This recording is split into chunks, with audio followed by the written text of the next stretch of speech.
I don't know about you, but I think that the dumsor has become more pronounced. I stand to be corrected, but I want people to tell me. For some strange reason, I feel that the power cuts are getting more intensive. Yes. I would have thought, based on the announcement, the president last week said he was thanking Ghanaians for our forbearance. So I thought that meant that we had turned a corner in the power challenge. But for some reason, this weekend seemed pretty bad. Seemed pretty bad. And someone has even released the dumsor song. They said dumsor has destroyed his banku. I don't know if you heard that song. Yeah, said I'm sure we'll play. But it is true. It is true. The power cuts have been crazy. I can tell you for a fact that between Monday and Thursday, every time I got home, there was no electricity. 4 straight days? Yes. Every time I would get home, there would be no electricity. And when I find out, the neighbors tell me the power goes out at about 9:30 a.m. till about 7 p.m. So I'll be home and then the power will return. Friday night, I slept in darkness. The power went out at 1 a.m. 1 a.m. and it came back on around 8:30. So is there a formula to it? Have you been able to derive? That's what I'm trying. Derive the dumsor equation. So some friends of mine have been comparing notes. They are also in the same soup. So what we can deduce is that the power goes off, like I said, in the morning. Let's say from 9 till about 7 or 6 p.m. And like I said, Thursday and Friday took a different. Friday and Saturday took a different turn because I slept in darkness from 1 a.m. till 8:30 Saturday morning. And then Friday night 1 a.m. to, so that was early Saturday morning, 1 a.m. to 8:30. And then Saturday night, and then Saturday night it went out around 10 p.m. 10:30 p.m. and power was restored 10:37 p.m. Power was restored at 6:37 a.m. So when you calculate it, what is the common denominator? So the common denominator, the power goes out at between 6 to 8 hours per day. Every day. Yes, like I said, every day that I've 6 to 8 hours a day. From 9:30 to about 6 p.m. or 6:30 p.m. Like I said, Friday night. Your area is Kwabenya area. Yes, Friday night and Saturday happened to be the exception because now the power went off at night. So it was more a day issue. More day issue than night. So I'll give it another week to study the pattern and then I'll come back with a firmer hypothesis of the power situation. But several people, you're right, several people have been experiencing the power cuts. So let me fortify what. Do you have evidence? Do you have the equation? Yeah, that's right. So there's one. This is coming in from Divine Popolampo. So he says that my power outage this week, Monday, from 8 a.m. to 6:50 p.m. Same as Nathan. That's right. Then Tuesday, from 9 a.m. to 5:10 p.m. Very similar. Wednesday, 9 a.m. to 5 p.m. There's a schedule. Yeah. Thursday, 8:40 a.m. to 5:30 p.m. Then on Friday, it was 9 a.m. to 5:20 p.m. Wow. And then on Saturday, 12:30 a.m. to 6:45 a.m. 12:30 a.m. Yes. Which means the night. In the night when you were sleeping. Very good. So that was start sweating. Yes. So I experienced that as well. So where does this guy live? So he didn't disclose details of where he lives. Find out because Nathan is Ghana East. So Domi Kwabenya area. So I just want to know if it's the same. Second question will be in terms of the night dumsor. A friend of mine said he went to a hospital with a child, and a number of parents brought their kids with heat rashes. Because the way we build these days, circulation doesn't move freely. So most houses without air conditions cannot function because you can't open the windows. It's not like the normal louver kind of houses. Exactly. So what parents have been doing over the last few days? Some parents, the ones who have cars. Yeah, some will move them into vehicles to go to a hotel that has a plant. Hey. Or you keep them in your vehicle. To go and sleep in a hotel just to get power for one night. Oh yeah, that's right. People are doing that. Hey. And if you cannot, you are being hit hard by the economic situation, then you go to your towel, put it under water, runs water over it, and then you use that to cool the child. That is what many parents are having to do. But some people to resort to sleeping in their car, so they turn on the AC just so their children will feel cool. I don't know, but the doctors would have to talk to us about. And then why do the mosquitoes wait till the lights of before they come out? You have to talk to them. It's not, that thing they do is not fine. You see, you are in the room. We have fun. You are not talking. When the light goes off, then you come out and say you are there. It's not good. No, you see, the fun disrupts their movement. No, they shouldn't be doing that. It's wickedness. It's very bad.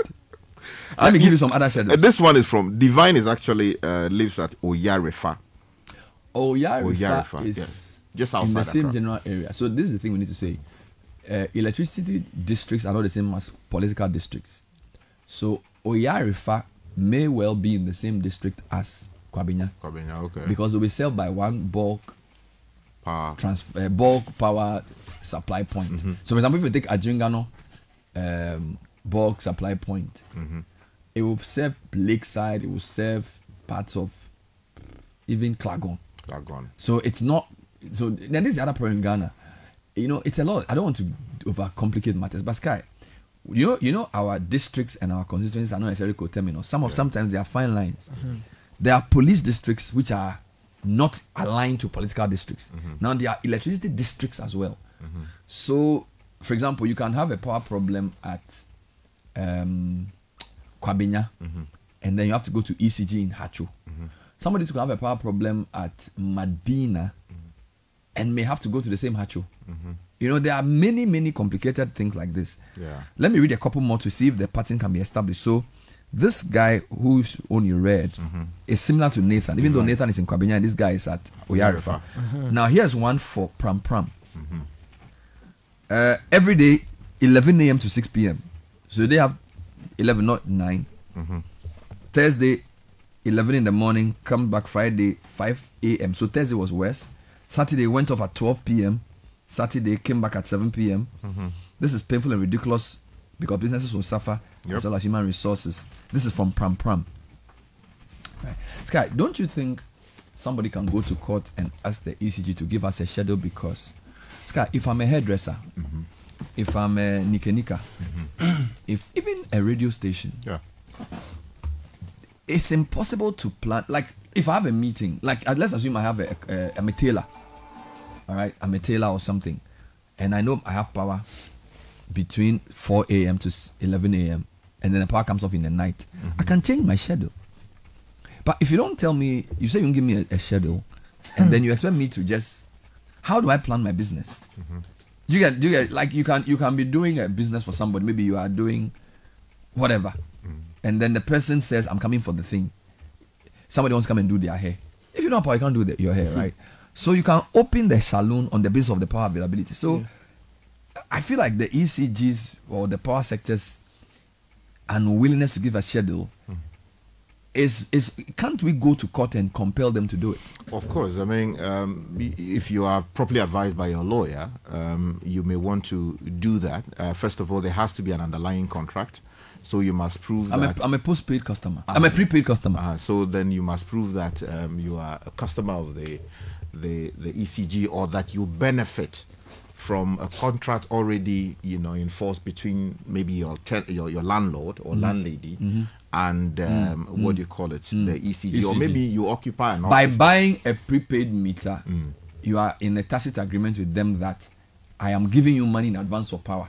So that the unavailability of power, which has become so unpredictable, affects you in one way or the other, and you are looking for certainty. Of course, ideally, it should be the PURC that should bridge that gap and say that, look, you have to do ABC. For now, the ECG says it's not going to comply with the PURC directive. So in the circumstances, as I was telling somebody the other day, that if they continue this way, they should not be surprised if legal action is mounted.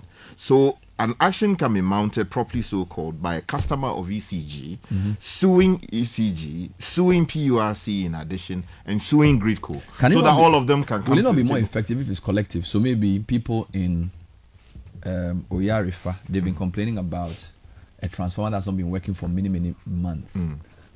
I think between Ashie and Amrahia, I've had people say for a long time they've had a problem and their transformer keeps blowing. So even before they do so, I feel like that could be easier to do, because the court would need, if you said maybe a geographical area of a certain sizable proportion, businesses came together. In that case, class action. I think that may be useful, because I don't know. It's for me. You see, the utilities blame game is disingenuous. Yeah. They all know what the problem is, and I think ECG's transformer faux pas has worsened the matter. But not knowing, for example, here we are. You need to buy fuel to run a generator. Yeah. You plan your finances for a week, then the power just goes off. Maybe you do an allocation for fuel for cars, fuel for generator, salaries, or whatever you want to do. Then the power goes off 6 times a week, 12-hour stretch, unplanned. That's unplanned expenditure on your side. And for smaller businesses, it's killing. Don't forget, 89% of Ghanaian businesses are SMEs. Yeah. And diesel price is going up. Yeah. You know, and the solar system is still not that affordable. Yeah. I think that somebody needs to impress upon the ECG and Greco to come together. The minister should direct them. Yeah, seriously, because you see, if you listen to Greco carefully, they said ECG is the one not following the schedule. That's what they are claiming. Yeah, so Greco has already come ECG out to put the blame on Gridco. But if you put Greco's letter to the minister and PRC's judgment on ECG together, clearly ECG has the honors to do this. You see, Bernard, yes, was it yesterday I was speaking to someone, and the person was telling me that between Monday and Saturday, the wife had spent in excess of 1,600 Ghana cedis on diesel to run their generator at home. That's at home. 1,600 1,600. just a week. Exactly. And Wow. that they have been doing that for the past 1 month. Now, if you multiply 1,000, Let's just say 1,005 times 4. That's 6,000. 6,000 Ghana cedis A month. A month. That's For- somebody's salary. The person was telling me that what the lady had spent was in excess of how much she's paid Oh. to work a month. So what it tells you is that this thing is far bigger than we are thinking it is. You know what we're going to do? I'm going to take comments to see if we can do a quick plotting of the map, whether it's a national, because so far Nathan and a couple of people have said it seems to have been the whole of last week, every day, at least either 9 to 5 or 11 to 5. Yeah. And I've heard from Pram, I've heard from Kwabinya, I've heard from Oyarifa. I just want to take a quick, so send me a voice note to help me. Just don't let it be more than 2 minutes. Just say, look, my name is Fifi Inkum. I live at Teman. My light went off between 6 and 10, 5 days a week for last week or whatever. I need to know this. So send me a voice note on WhatsApp 054-998-6996. Now I need to make a quick point. Yeah. Sky, you know we're not sure whether you can sleep in your car. It's wrong. Oh, they say it's wrong. It's terrible. Don't do it. okay. If you are going to sleep in your car, open the windows. I see. Don't sleep in AC in a car. You'll die. Oh, I see. Circulation will be poor. You'll be re-ingesting carbon dioxide. You will die. Wow. So don't do it. Wow. So don't sleep in your car. Sleep on the veranda. Sleep in the Okay. mosquito net. So get an insecticide with a mosquito net. Put it in your porch and sleep in it. But don't sleep in a car. So why with do we AC on. sleep in moving car then? I think when the car is moving and the engine is on, it's a different physics to when it's parked. I see. There must be some sign. Especially when it's in the garage. And you for don't example, sleep right? in a moving car as of like, I'm going to sleep. Utonko. It's not like I'm going to It's not sleep. yeah, it's just You know when you are asleep, a lot of your senses are suspended. Yeah. So please don't do it. Don't sleep in your car Okay. throughout But when the night. car is moving, air blows under the car, and I so don't it want to- takes the exhaust fumes away. What I'm saying is that when you are moving, nobody goes to say Mikoda in a moving car. Do you get it? So If you are a big man, good. don't do it. It's okay. Don't do it. WhatsApp number 054-998-6996. Somebody just sent me something. House of Folk coach says dumsor affected teams. yes. in Lagos City. Watara, the fans You don't agree? confronted him after the It- loss. I'm trying to. No, Do you know that? Okay, so this do was you know what- that if players don't sleep well, Okay. do you know if you don't sleep well, Yes. you'll be tired during the day? Yeah. Do you know one of the reasons Michael Essien was the best midfielder in Chelsea? The interview says he never played with sleep. I see. He slept a lot. Michael Essien said he will sleep well. So when he goes on the pitch, he has a lot of energy. So if footballers are not sleeping, it can It will affect their affect preparation. their- And if there's doom, so can you sleep? No. Bernard, so it's been 8 years since I left school, right? University. One of my colleagues, one of my year mates, he's not been working since. He's been struggling finding work. So For he's- 8 years? Yeah. So he's veered into photography. So he's been taking photos. So what did he study? Graduation. He studied psychology. Those things. Yeah. So he's been taking photos, and the reason why he told me this was he said he's been struggling to listen to the Citi Breakfast Show because of the dumsor issue in Kaswa where he lives. And then I was like, hey, if you are not able to listen to the show, then what becomes of your business? Because I know he's into photography, takes photos of people for their wedding, graduation and things like that. And he says, yeah, he's always had to postpone when he has to deliver the files to his clients because there is no power to edit the files. And you also need to power your gadgets, your batteries, they run out, all of those kinds of things. Small-time businessman. He is really struggling, and that's all he does to get by. Wow. You know, so this thing is having very, very serious impact. And even yesterday, I mean, it's having impact on church, for example, and I will explain. I mean, we have this small place in the central cocoa marketing area. It's like a urban poor assembly that yesterday my pastor sent me to go there and do a few things. And the people didn't come because they said, oh, the light is off. I had here when the light is off, people don't come. So they can't even leave exactly their houses. You know, it's a big thing. It cuts across from healthcare to small businesses to education to everything around us. So this checkered power supply and lack of proper response and blame game is having a toll on people's lives and their very livelihood. And I don't know if those who are responsible don't understand how much this means to us. They are toiling with us, and it's not nice. When you couple the planlessness, so I talk about the haphazard nature of our development, the fact that electricity districts are different from police districts, different from regular districts, and then there's also not proper demarcation. So for example, in some countries, you have the suburbs, people live there, you have where the industrial area is, you have the schools, you have the churches. So they can manage the power to say, look, these people are supposed to be working, you can take off their power at this time and then put it on in the evening when they are home, that kind of thing. Here's a mix. Everything is messed up. Sometimes planlessness makes everything worse. All right. And I feel like what's painful is that even new communities, people are selling new land. And even that, we are not planning it well. So people will go and build, and then they would basically do their own road, and then they will now go and call for water, they will now go and ask for power. I mean, it's really sad that in 2024 people are just going to build and there's no centralized or localized or district level demand planning. All right, so we're going to be spending a lot of money buying expensive power using all these things. Think about it. Recently we had to move a whole power plant from Takrady to Kumasi. I mean, where is the thinking in that? So we waited for whenever, and you needed $30-something million to do this. So beyond the daily power challenge that I'm getting feedback on, I feel like we need to also talk about long-term thinking and long-term planning, because, and for me, the failure to give a dumsor timetable is disrespect. Because completely, you are trying to win a political argument by worsening people's economic outcomes. You are trying to say that because somebody in power gave you scheduled outage, that person had dumsor, and mine is not as bad as theirs. So I will go heaven and earth not to give you a timetable, even if it will mean your business will collapse. And I think that is utter disrespect. Because we all know that if something is scheduled, we can work with it. Look, they tell you, Ajengano, you are off 6 to 12, 5 days a week. You know that week you move to Tema to go and do your business. Or you wake up early from 3 a.m. to finish.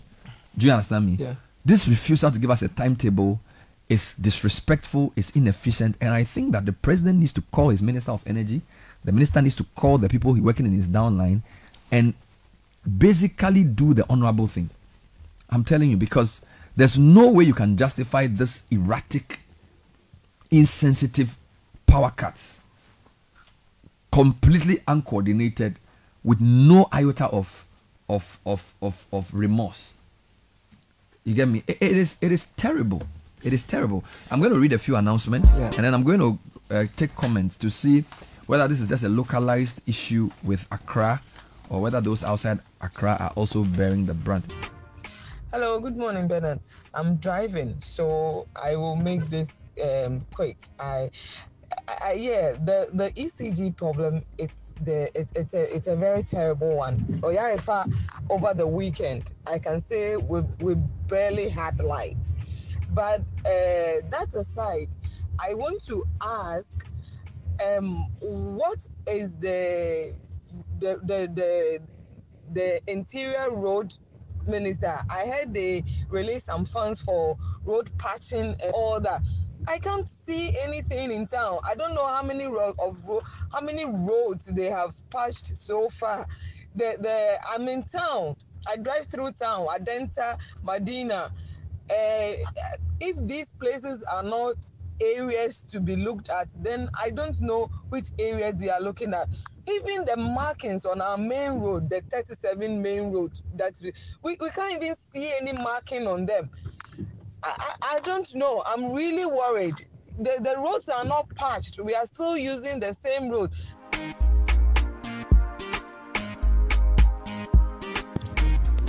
Bernard, my name is Joy. I live at Abloaje. What Nathan said is the fact. The whole of the week, every day.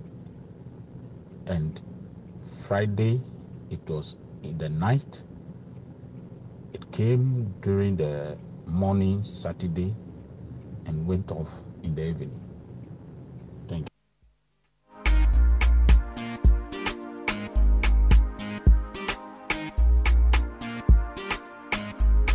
All right, we're going to read a few of your comments. Let me just maybe Caleb, if you can help me. Hello, Bernard and team. Good morning. Morning. You are right on the very frequent power outages in recent days. I used to have my lights go off once in 2 to 3 days. Since last week, it's been going off twice every day, mornings, evenings, etc.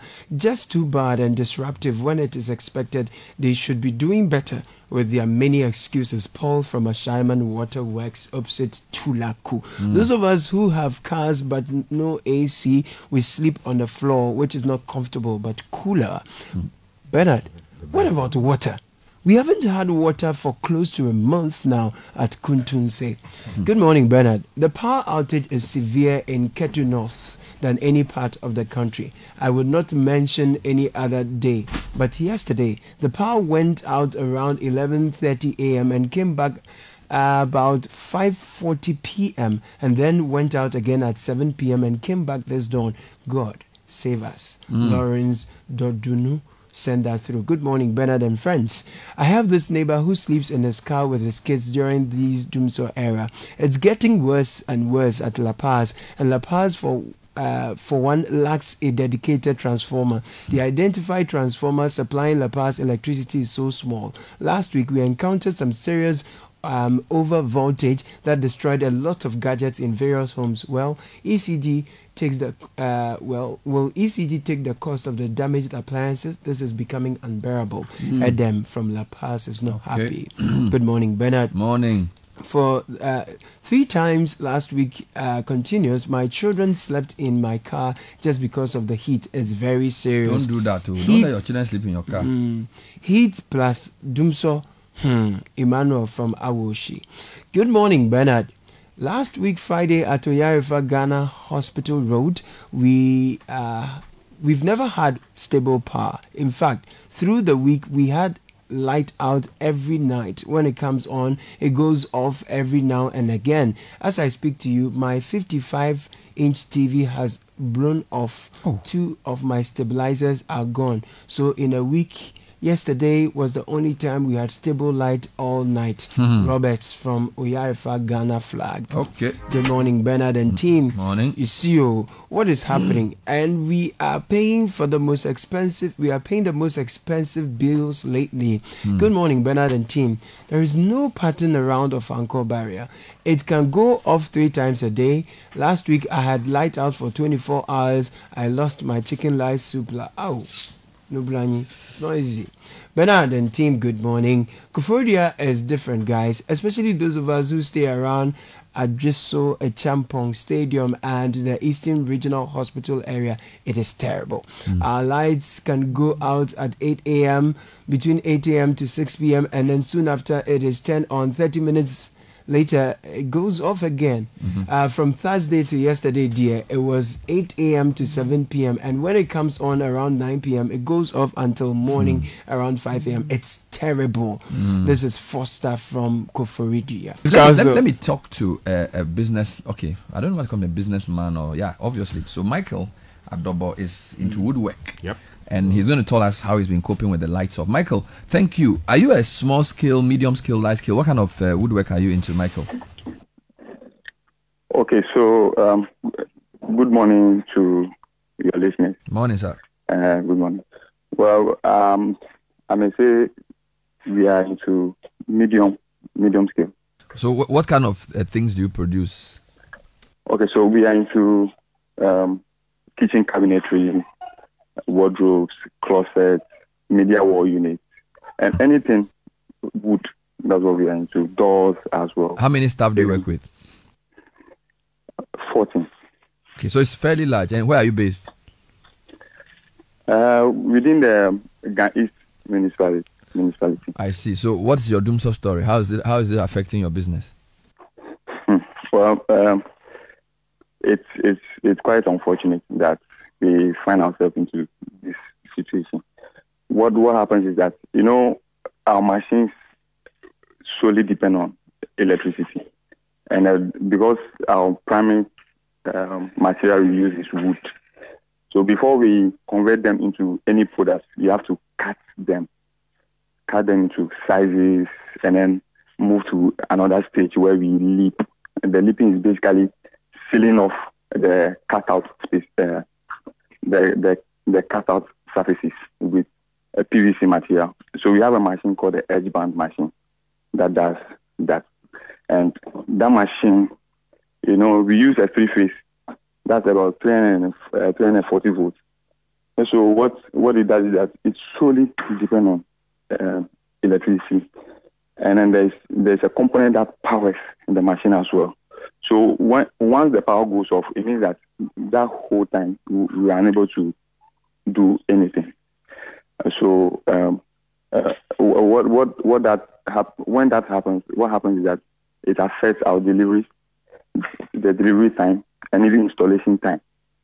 In our business, one of the key factors is your ability to deliver on time.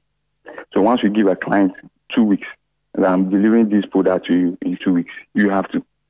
Anything apart from that, for them, they don't care.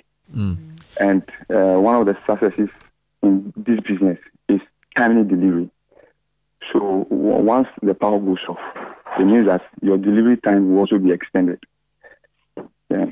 So, Michael, how long have you been having this problem? Is it a recent thing or has been on since the dumsor started?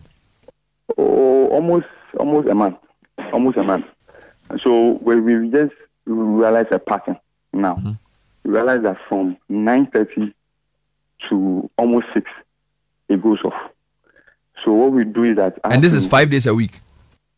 Yes. 9:30 in the morning to 6 p.m. So how do you adjust around that?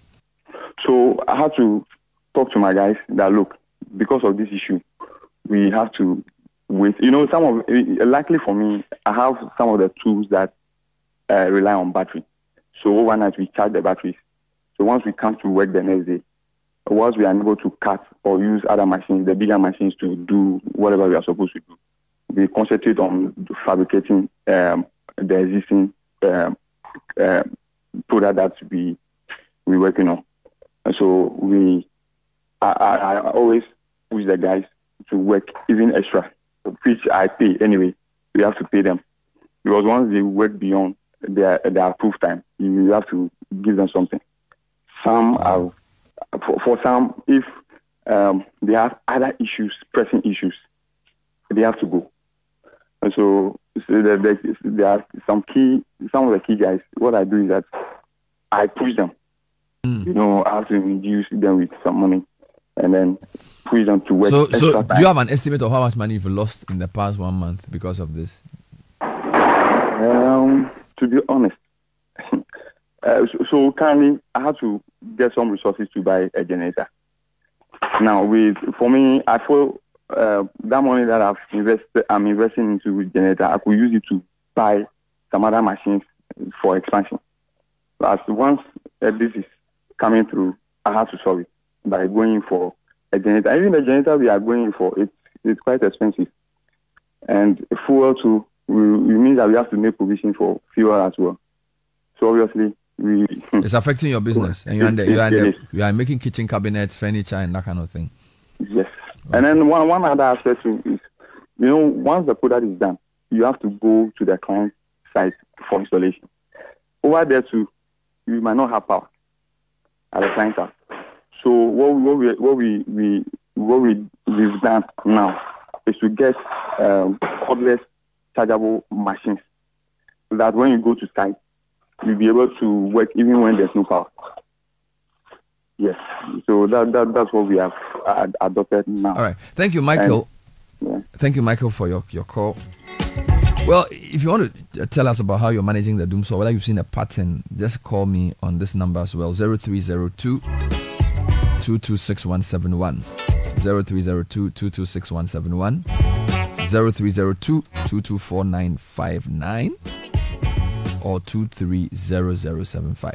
For some reason, we've not been able to fully download your voice notes. We're having some technical challenges, so I want to just ask 0302 230075, 0302 224959, 0302 226171. We want to see if we can establish a pattern, geographical pattern, and a time pattern as well for the outages.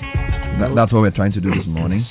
You know that in the poorest parts of the city, there are people who rent out spaces in their refrigerators for people who don't have fridges in their homes to come and store their food. Those people are having problems, which means that so many people are losing the little that they use to prepare food. Because if you go and prepare your abenquine and then you have to keep it in a refrigerator, which is not yours, you have to pay for it. And the space, many people are using it. Power is not reliable these days. Look at the long hours people are spending without power. Those people, the poorest of the poor, are getting really, really, really hard hit. Completely unacceptable. Let's take a few calls. Kumsen from Abokobi, Adams from Afienya, Francis from Taifa. Kumsen, good morning. Hi, Bernard. Good morning. How are you? Very well, thank you. What's your dumsor story? So, my name is Kumsen from Benning Hill Auto Sport. Godfrey Akoto knows us very well. We are Abokobi. We run an auto garage shop. We do body work, paint job, detailing, and all that here. Our light goes off every morning at 6 and comes back around 6. So, in this case, so 6 to 6? Yes. And sometimes I come back around 6. It goes off around 8 o'clock. It comes back at 12. What I've done now is we work at night just to keep my customers happy because my timing is key for me. And it's really disturbing me. Look, I buy diesel. Now, diesel, I used to buy diesel like that. My drum, if I'm filling the drum, it's like 800 cedis. Now, when I'm filling the drum, it's like 2,000 Ghana cedis. Can I ask you a question? In the past 1 month, has the dumsor gotten worse or better? It's terrible. It's gotten worse. It's terrible. Terrible. It's terrible. See, I don't know what. I don't want to say things on air that it's bad, and nobody seems to care. And when the light comes back, the power will be low and it's blowing my stuff, and I have to change my compressors. It's killing my business, and nobody seems to care. Now, so it's an auto business. It's an auto business. Yes. I'm listening, Bernard. No, I just wanted to get a sense. So you're saying 6 to 6, 5 days a week, and it's gotten worse in the past 1 month. Thank you, Kumsen. I appreciate your call. Let me go to Adams in Afienya. Good morning, Adams. Good morning, Bernard. How are you guys doing? We are not happy, but what can we say? The same is a story everywhere. Okay, so Bernard, we have a laundry business and a cleaning service. And what the problem is that, Bernard, we can't even program ourselves in the sense that, for instance, Saturday they took the light from 6 a.m., brought it around 1 p.m. And in 45 minutes, they took it again. We never had light throughout the Saturday. All the way to Sunday around 12 before we had light for only 1 hour. Now, what is making it difficult for us in our business is that we work strictly with machines. Some of these machines, when they are in session and the light goes off, it causes problems and for the staff inside. You understand? Now, we are making plans to get a genset, and the kind of genset that we need to power our machines is not of lower capacity. That requires a lot of capital, and we don't have that one. Going in for loan these days, then as you know, it's not an easy thing. But if we are able to get a timetable from ECG to know when our power will go off, we will not even put sense in the machine. We will not take contracts to clean carpet. I don't know if you get what I'm saying. I get it. So because you are cleaning and laundry, you need power of a certain capacity. And so you basically don't have a business without power. Exactly. So I mean you have to probably work at night. Exactly. And if you have to go out to do a cleaning, you can't because in the day you don't have power. So unless they bring the thing to you. Even when they bring it to us, we don't even have power in our station. So but if we are able to know that when they will turn on the power for us, we can also arrange our time. So we know that this period of time, even if it's for an hour or two, we have power. Then we can use the power effectively. And now what is worrying the last month or so is that sometimes they give us what is called low current or low voltage. That we have power all right, but we can't use it because it is of low voltage, low current they call it. Thank you, Adams, for sharing. We're taking calls on 0302-230075, 224959. We hope the calls would give authorities the needed impetus to do the honorable thing. We lost Francis because he's been on for a while. We've received comments from Kwabinya, from Oyarefa, Abokobi, Afienya, and the story seems the same. You can reach me on 0302-224959, All right, some messages. This one says, our case is different here in Buche. We now have light, but they turned it out yesterday after 3 hours. It came back on. Now we have electricity. That's biggest green from Buche. This one says, I've relocated to Kanda area and my brother stays at Cantonment. Yeah. We enjoy power a lot. Yeah. I mean, there's no dumsor here. That's true. I'm encouraging everyone to relocate to these places. And if you don't have money to rent, it says, please come and sleep around. Truly be pavement. Where is that? I thought he was talking about the Jubilee House. Regan from Lebanon, Ashaiman says, since last week, every day, the power goes out twice a day and in the evening till the next day. And guess what? When I go to work, there's no electricity. It's hot, eh? Let me take Della. Della will tell me where he's calling from. Good morning, Della. Where are you calling from? Calling from Malejo. Malejo. Where is that? Before Valley View University. Okay, so that's from Frafraha to Amrahia. Malejo. Okay, what's the situation? Master, it's very bad though. Last week, as for us, I don't know whether we are the only people in Ghana. Every day. Last week, Monday we were off. Wednesday we were off. Friday we were off. Even Friday we were off in the morning. In the evening we went off again. It went off in the morning and it came around 6 o'clock. Then in the evening around 10, 11, it went off again until the following morning, Saturday morning, before we came on. And I keep on asking, are we the only people in Ghana for the whole week? Oh. And I don't know the problem of ECG. Ghana Water, I called and I asked that Ghana Water, they ration water. So we know that the day the water will come, then we all plan for it and fetch water. Why won't ECG do the same thing? So that we know that today will be off and we just plan our life towards it. It's very bad. You sleep in darkness, you sleep in heat, mosquitoes are worrying, the heat is too much. It's unbearable. We are begging them. Thank you for your call, Della from Malejo. I didn't know the name Malejo was near Valley View. I thought it was around Nathan's area. Oh, okay. Malejo. Okay. 0302-230075, 224959. So far, the calls are coming from outskirts. Urban. Abokobi, Afienya, Malejo, what do you call it? Ablekuma. But there was Taifa in there. Yeah. More comments? Yeah, Okay. you can read some comments. Yes, this one says the power went out last night at 7 p.m. Came back this morning with some minutes to 7. It happens every other day. So it's unbearable. So you do night. He gets nights off. Yes. So that's Mike in Usu. So maybe those in urban get night and those at rural get day. All right. This one says, interestingly, the lights have not gone out in cantonment since this dumsor situation began. And let's not forget that big men live there. So there's always electricity. No, it's a security zone. From a concerned citizen the police, in Lawale. the police head office, Jubilee House, prisons, NCA, a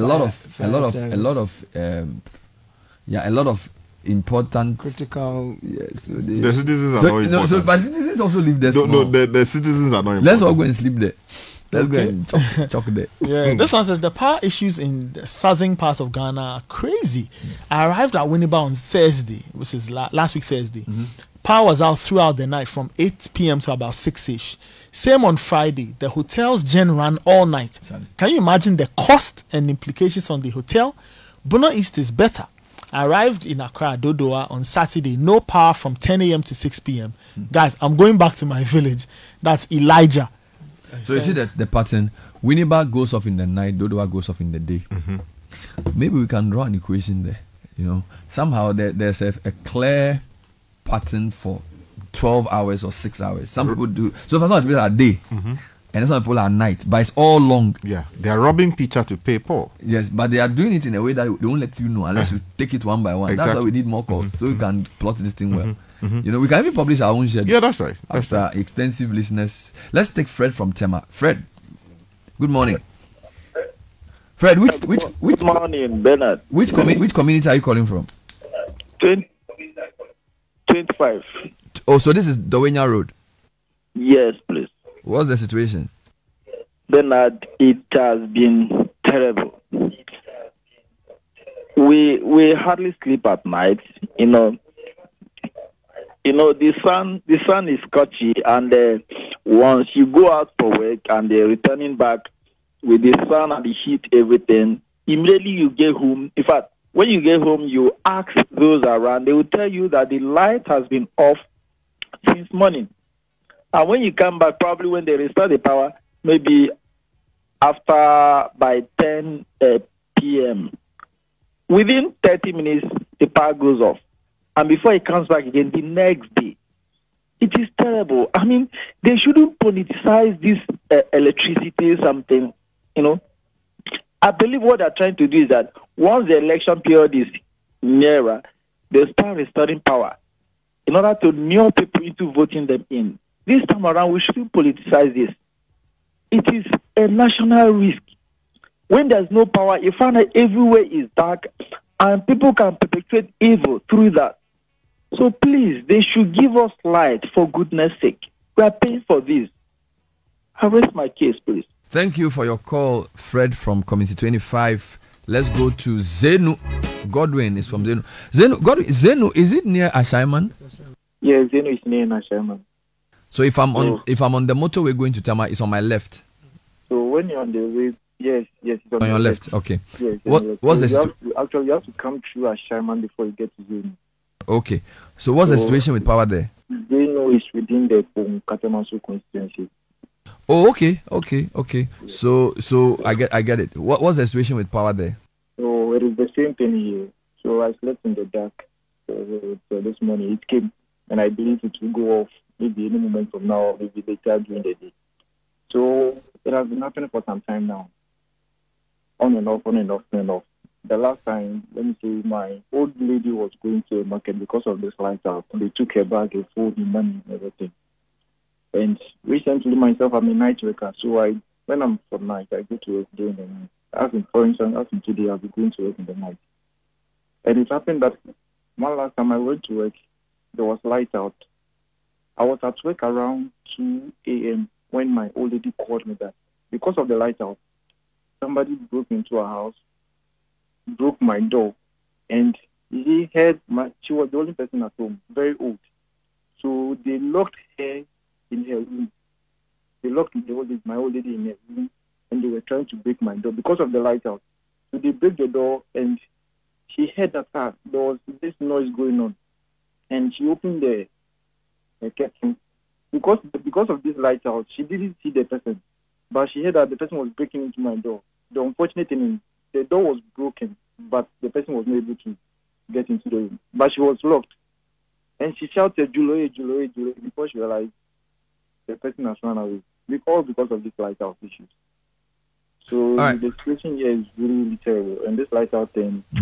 I think this government. What I'm saying is, this government is ending their 8-year term in December, and they want to leave dumsor to the next government that will come, just like the way they took it over from them. So, and it's really bad. This is sheer wickedness. Godwin, stay on the line. Stay on the line for a minute. We'll take something from you. Let's go to Holali, calling from Punkatamanso. Sky again. Notice the pattern. Abokobi, Afienya, Tema Zenu, Community 25, Malejo. Now we have Punkatamanso. Holali. Thanks for joining us. Is this Bone Township itself or a community within the constituency? Yes, the Punkatamanso, the one around Ashama. So, after Ashama, cool. Yes. So, Bernard, this morning, I ran a food store, and just last week Friday, my fan, the food fan went off because of the light not being stable. Even after Friday, I called and take it one. I was giving the price of 35,000 Ghana. This morning on my way there, it has increased the price. And the issue is that if there is an issue, it give us a timetable, because now I have to go and incur another cost. Which is, now the cost, when I saw them this one, that 40,000. And if I don't buy, I have food in the fridge, in the cook. The issue is that if there's an issue, they should just give us a timetable. Then we know when to put on our system and when to put it off. Now, who is going to bear the cost? Yeah, I want the council, they'll have to help me, because I can't pay for this unless it's 48,000 just to get my cost of it. All right, Holali, stay on the line. Holali, stay on the line. We'll talk to you. Don't go off. Thank you. Let me take Edmond. We're still taking comments. 0302-230-075, 226171, 224959. We're taking a call from Pokwase this time. Edmond, good morning. Yes, good morning, Bernard. This is Edmond. I'm actually calling representing Pokwase, where my workplace is, and Ashoman Estate, where I live. It's so unfortunate for me, because at home I also have a 3-month-old baby. And these days, the babies that are born, they are born addicted to air conditioning. So when my workplace is off and it's frustrating, I come home I cannot sleep. You have to be fanning the babies for them to sleep. They close their eyes for just 30 seconds and they open their eyes again. The following morning, you cannot go to the workplace. I manufacture poly products. My machines depend on electricity. If we had the schedule, I will not let my boys come to work. I let my boys come to work only for them to be light off. At the end of the day, I have to pay 12 boys money for work not done because they have come. If I knew that if there was a schedule and they didn't, I knew there would be light off, I won't make them come. For me to have to spend 1,600 a day for no work done, I cannot produce my goods, I cannot sell, but I am paying boys to just come and then sleep. You cannot let them leave their homes and come to the factory and not pay them. If there was a schedule, we will not let them come. Now there's no schedule. Go home to a baby is crying on you because the place is hot. We all cannot sleep. You come to work, there's no electricity for you to work. There's no schedule for you to plan your life.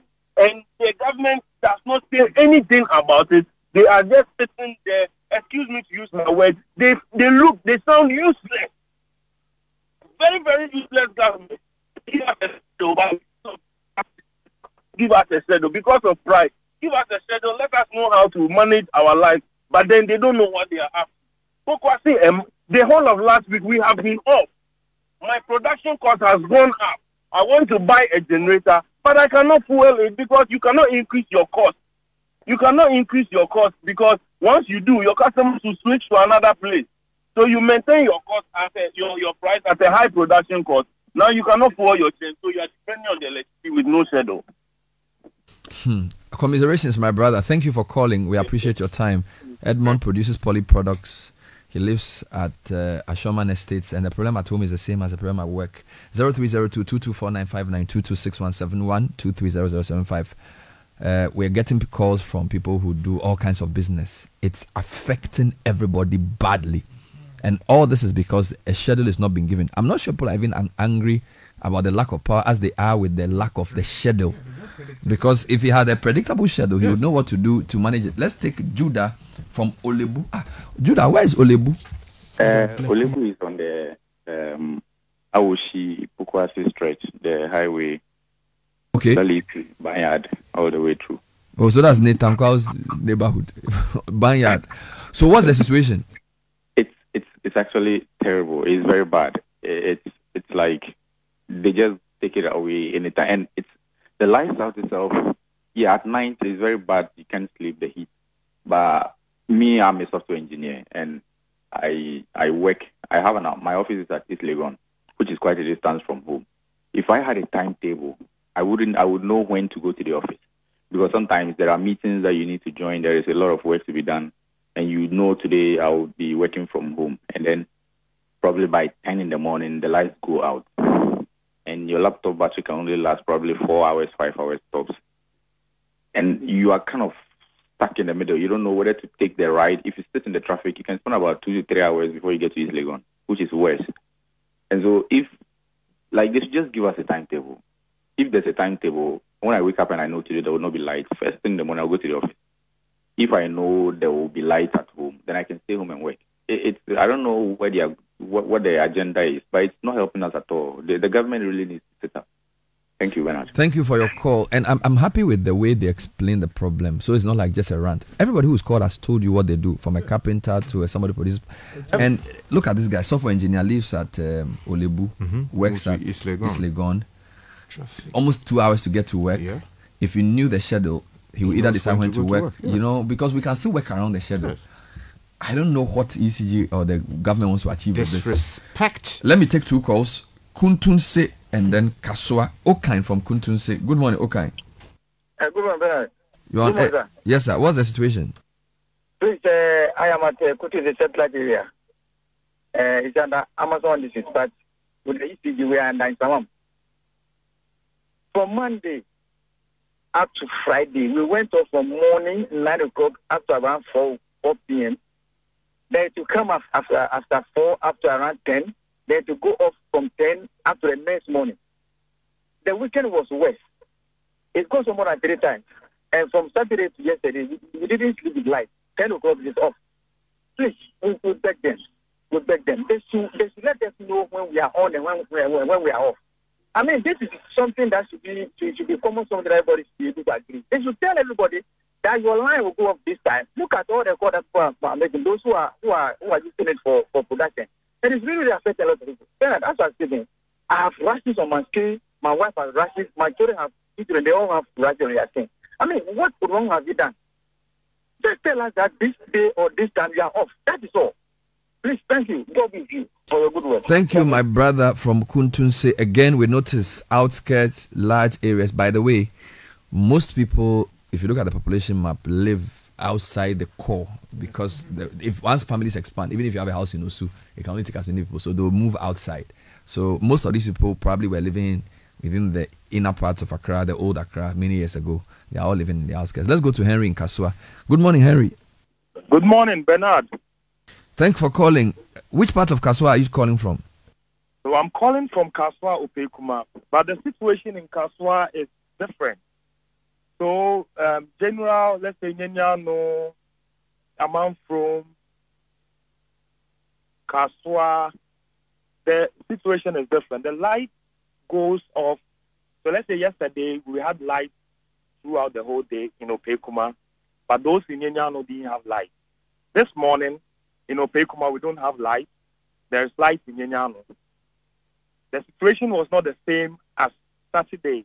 Saturday, in the morning, we had light in Opekuma, but in the evening, lights went off, and then we had light in Nyanyano. So I ran a printing press, and I solely depend on electricity for my machines.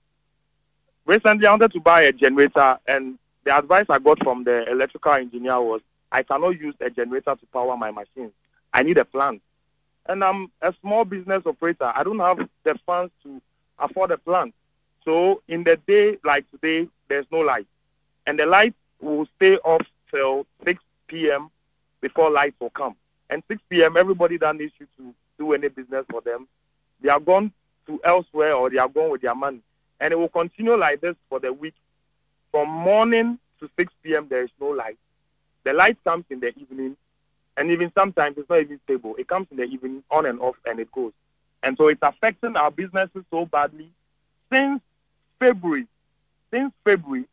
when I check my records, I have lost so much money since February, and I still have to pay my worker. Well, my worker comes to work every day. Every day they come to work, I have to pay them at the end of the month. And at the end of the month, if I check how much money I have gotten, it's nothing to write home about. I have a family to feed. I have to feed myself. And that is the business I depend on. And this electricity issue has become something else. And if they should come up with a timetable, at least they should consider businesses that run in the day that can't afford to buy plants. Yeah. Because I need to buy a plant, not a generator. And so it's affecting our And you life. said your business, what do you produce, by the way? Sorry, I missed that. Okay, so I run a printing press. Printing I do press. large format Ooh, printing. wow. Business solutions. So without power, you can't do anything. I can't do You can't do anything. nothing.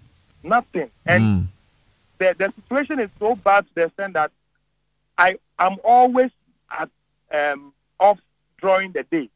So from morning to 6 p.m., my neighborhood, we don't have light. So people tend to go to Nyanyano, other places where there are lights in the morning to run business. And we are there. They come for business permits and then other taxes you have to pay regardless. And you pay electricity bill. You bought prepaid credits. You've already paid for it. All right. But then you don't have electricity.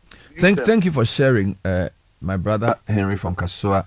We're still taking calls. And again, take note of the person. He does his Opekuma printing press. So a lot of people who run their own companies, working, laundry, automobile. Ghanaians do well. Oh. People they force, but the power thing. And you know, one of the things they don't know is that once you start putting power off, economic growth will go down. Oh yeah, because he has 12 guys. If he doesn't pay them, there's no money. He's not going to pay tax. He's not going to produce. The economy is going to have problems. So dumsor is like crazy. Let's take 2 calls. Philip. I don't know his location, and then Kweku Sapong from Budumburam. Philip, good morning. Where are you calling from? Yeah, good morning. I'm calling from Palace Town. Where? Palace Town. Where is that?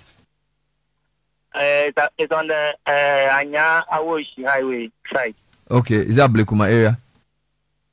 Yeah, around Blekuma, yes.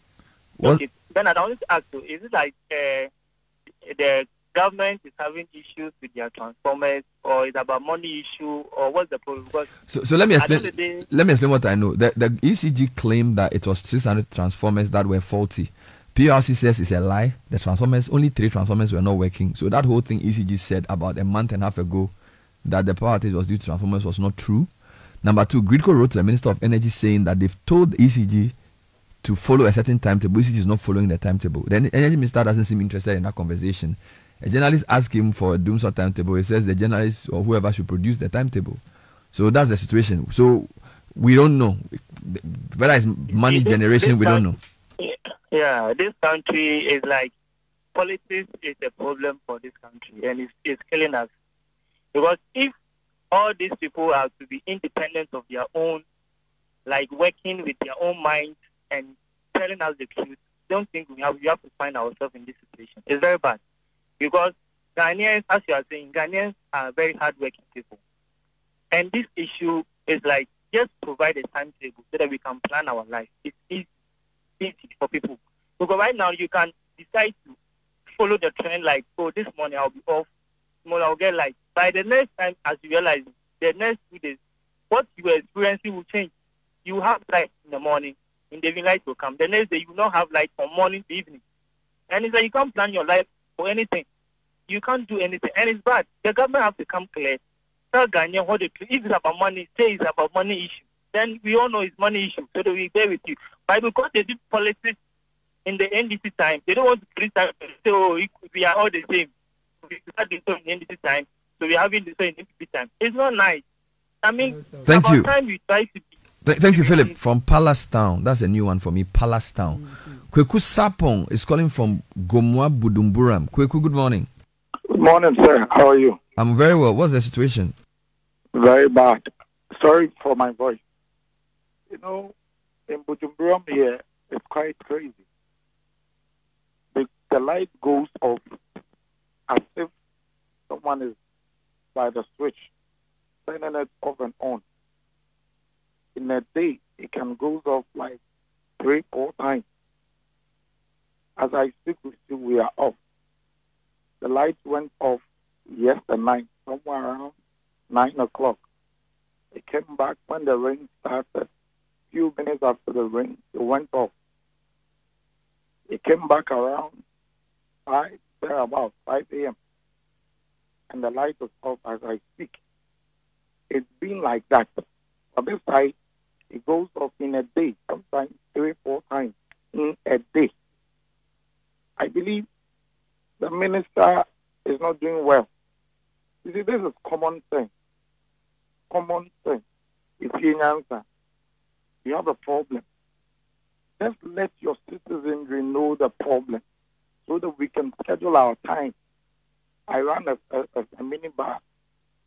My drinks are always not cold. Customers are leaving. You need to put on your television for live matches. That will entice customers. But we are losing all these things just because of someone lacking common sense. Have you tried getting a generator? How will the cost affect your business if you got one? If I get a generator in a day, let's say I open the bar from morning around 8, 9 thereabouts. So from that 8, I close sometime 12 a.m. So within that time, I'm to buy petrol. I'm going to buy something like 300-400 a day. And how much am I making from that bar a day? Am I going to lose or am I going to make profit? Our leaders are not doing well at all. This is common sense. Just tell your people, ABC. Due to that, you are going to have your power today from this time to this time. Just that. And your people will be okay.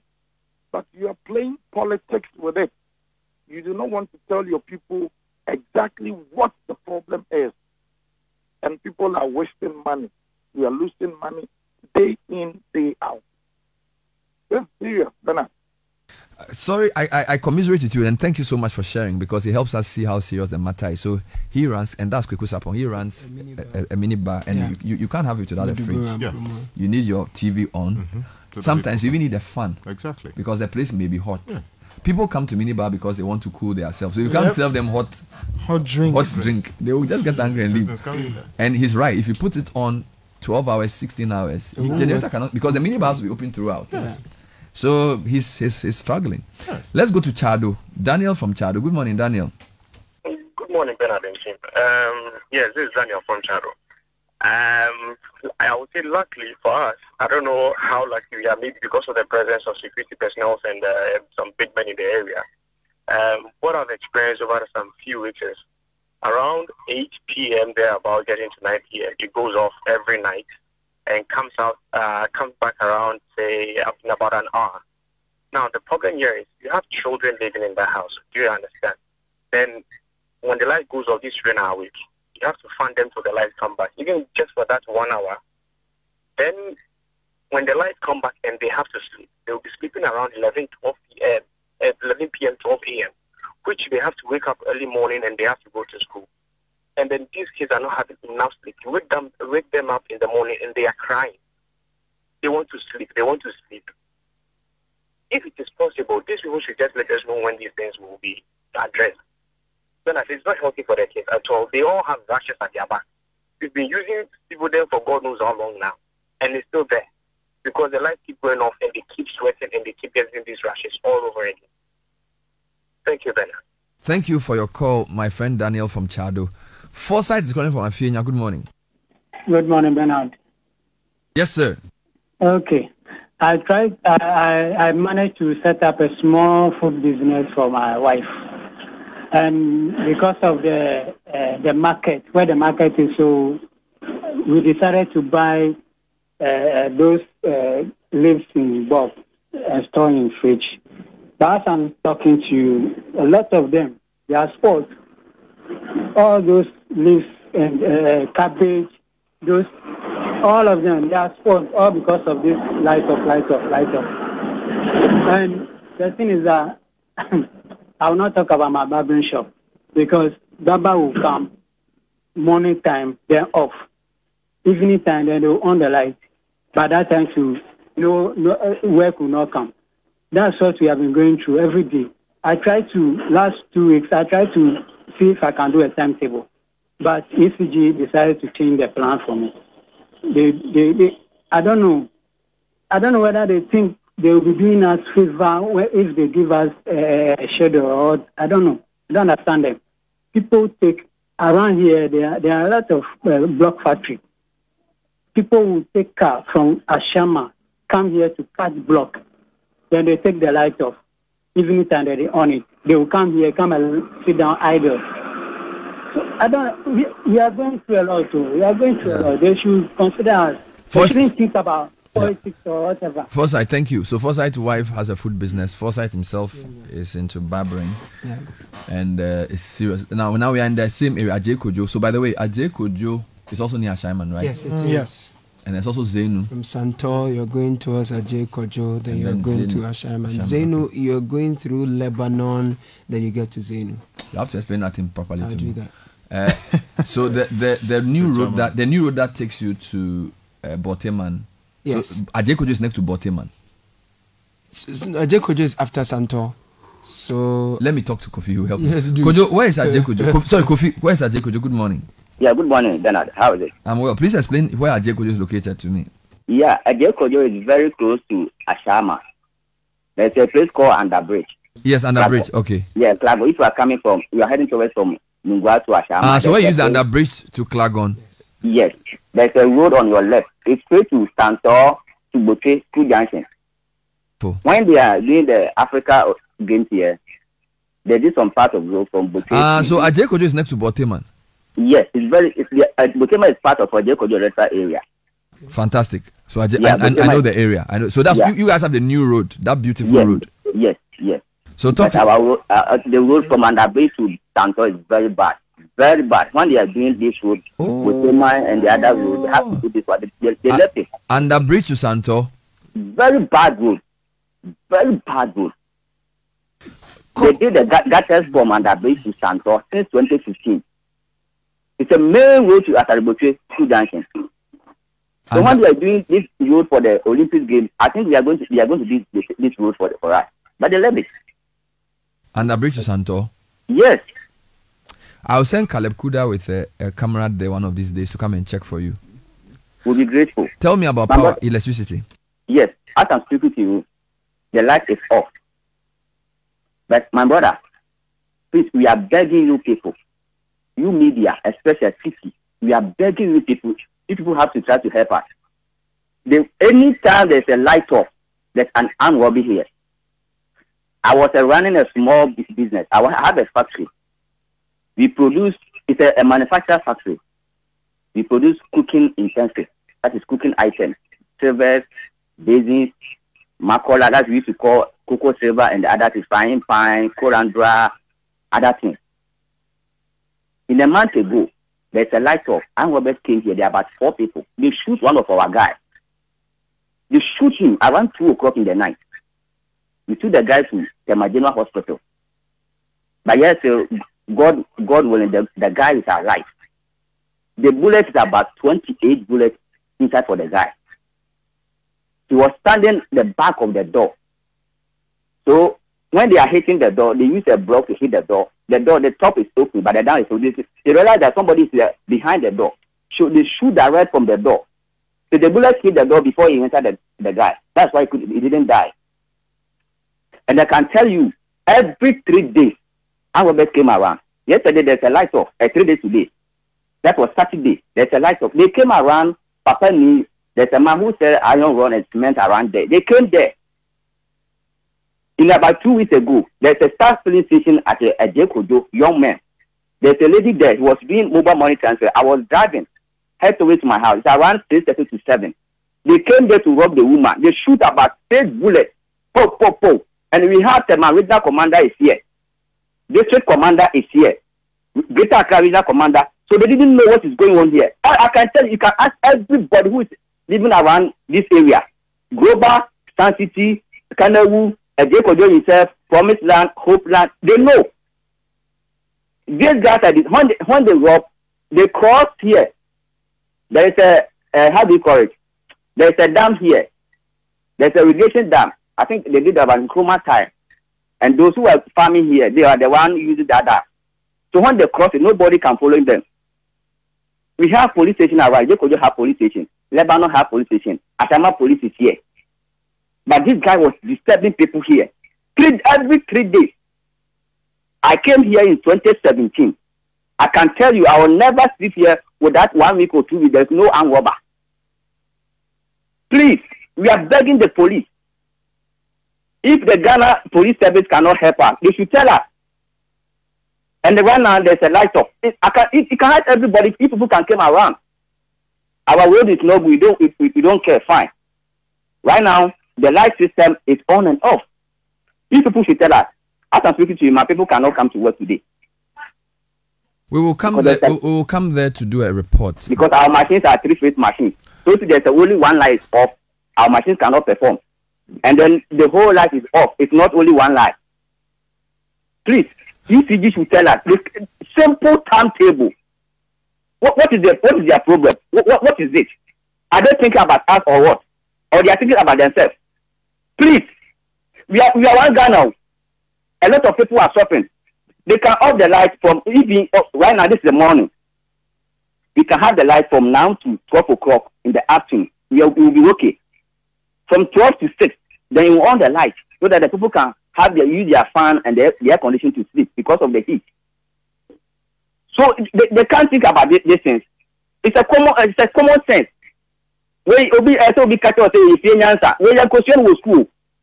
And then maybe say you was school. Nyansa ya de wo nyansa ni adwene Nyankopon na de che enye school. School dey nimdie. School is about knowledge. Please. What is it? Kofi, please stay on the line. We want to take your number. We'll come to the community. Thank you, Kofi, for calling from Ajekojo. Really appreciate the nuance. So the road issue, the dumsor, and the armed robbery. The armed robbery. Yeah. You know, this is Ajekojo. Mm-hmm. Sky, if you have a bad road, no power, and then robbery. I mean, why? That's right. I mean, one community, and the police don't seem to look at the harrowing story he narrated about shooting people at 6 p.m. You know, 6 p.m. Yes, regular feature. And around 2 a.m. You know, all of this simply because we've been calling for a simple timetable that tells us today you have power, tomorrow you won't have power. It helps you plan everything, even security, even how to secure your place. Yes. I feel for Ajekojo, and we have to go there for a report because it's too much. It's too much. Thank you, Kofi, for calling. Let me take a call. You know those areas, right? Yes. In fact, the Promise side has the worst. In 2021, I was there to do a report, and very recently, one of our new colleagues also did a report because she lives there, so, and that side has been abandoned for a very long time. So the Promise part of Ajekojo. Promise is terrible. Look at that. Oh my God! So I saw this report. Yeah, the pothole. There was a guy who was speaking Chinese, if you remember. Let me take Evans from Laboni and Jones from Labadi. This is still Citi Breakfast Show. If the only thing we do today is to let the government see the folly in the decision not to give a timetable, we will do it. So please call us. We have no time limit. Call us and we'll talk about dumsor. 0302-230075 224959 226171. Evans from Laboni, good morning. Good morning, Bernard and team. I hope everybody is fine. Yes, sir. I just want to make this statement. Being a citizen of this country is killing us. It's better we become spectators. The reason being that I had an opportunity last 3 years ago. My uncle and one of my siblings that, do you want to stay in Ghana or you want to go? And my sibling picked that you want to go. And my uncle gave me at that time 300,000. And what business do I want? I said I want to go into cold store. Today, even though my cold store is running, I can't even, if he calls me, Evans, why is the 300 shillings I've given you? I won't be able to recoup that money back to him. But my brother in the UK now is able to even come back, buy houses, and establish businesses. I heard one of the guys who called and complained about cold store. just last 2 months, I also lost a space of my coding room. The two of them cost me more than 80,000 Ghana cedis. So if a young guy in this country get opportunity to travel, then I had opportunity and I wanted to be in this country and work. So I told my uncle, I want to go into a business. Give me the money. The same money was the same money that was used to do all the ticketing for my cousin today in his own houses in a place I can't mention. And I am here. The same money, I can't do anything. So if my son grows up and asks me, Daddy, do you still want to stay here?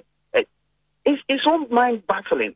Just common timetable for us to know what you can plan. I have to buy a generator, more than 2, because my cold room is big. It's 40-seater container. I tell you, I've spent more than 20,000 Ghana just for 1 good week. Just for one, because I don't know when the light will 20,000 for fuel for 1 week? Yes. I have to let it on from every day because I'm scared. I'm scared. The same guy who called you, I'm sure he was leaving it on. Because the moment the light trigger, Bernard, it's so dangerous. Your cold room, and the moment it's even 1 hour, the whole room becomes hot. Imagine importing 40 containers of products in just 1 hour. Now I have to sell things on credit because I can't keep them. The cost now, the labor cost is also going up. Now they keep chasing us. Just recently they came to do tax audit. They said I have to come and pay 30,000 Ghana cedis. 30,000 Ghana cedis. Are you killing businesses here? Now, yesterday I was talking to my cousin. He was just laughing at me. I said, yes, you had opportunity. You refuse to be there. Even if I come back to Ghana today, Evans, you can't compare yourself to me because I can do the same business you have been running for the past 3 years. So is it good? And when people want to leave, then the others telling us that why are they? I won't advise any youth. If I get opportunity, I won't, because now I can't go. If I go, what am I going to do? I'm in my 70s, sorry, my 50s. What am I going to do? Am I going to start from a factory? I'm a professional accountant. I do my services at the same time running the school store. Most of the time, my money, my consultations, I prepare an account for people. That's what I have to be buying for. Sometimes use it to pay some other overheads. What is happening? That when you talk, somebody is telling that we don't want the good for the country. Common timetable for us to run our life, we don't want the good for the country. How? So today, if my son goes, my firstborn is 13 years. I'm not going to let him go here. Seriously. Because I've seen it, I can testify. My brother has houses, not one, and impromptu easily gone. I can't even boast of what is it? How long has your brother been away? 3 years. Wow. 3 years. 3 years. The same money, that's the same money, 300,000, which is it must take this money and go and do business.